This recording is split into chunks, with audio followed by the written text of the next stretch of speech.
તો વડોદરા મહાનગરપાલિકા ખાતે કમિશનર અરુણ મહેશ બાબુની અધ્યક્ષતામાં મહત્વપૂર્ણ રિવ્યુ બેઠક યોજાઈ હતી। તો બેઠકમાં શહેરના વિકાસના કામો, રોડ રસ્તા, પાણી વ્યવસ્થા, પ્રી મોન્સૂન કામગીરી અને અધિકારીઓની ભરતી સહિત 20થી વધુ મુદ્દાઓ પર ચર્ચા કરવામાં આવી હતી। તો આવનારા ચોમાસામાં શહેરમાં વરસાદી પાણી ન ભરાય તે માટે આયોજનની સમીક્ષા કરવામાં આવી હતી। સાથે જ વરસાદી કાંસોની સફાઈ કામગીરીમાં હજુ 20% કામ બાકી હોવાનું સામે આવ્યું હતું।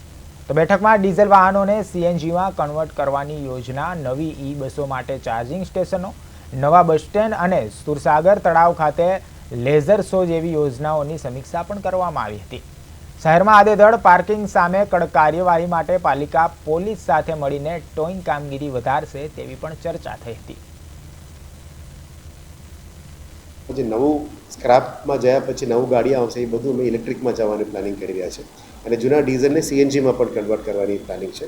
નવા વ્હીકલ પૂલમાં 2 વીજીએલ, એક એચપીસીએલ અને એક આઈઓસીએલ મારફતે યા બીપીસીએલ મારફતે કરવા માટે કીધું છે, કારણ કે આપ જાણો છો કે જે અત્યારે પરિસ્થિતિ છે આમાં ગ્રીન એનર્જીથી માઇગ્રેટ કરવા માટે જરૂરિયાત છે, એના ઉપર અમારે અત્યારે ચાલી રહ્યા છે।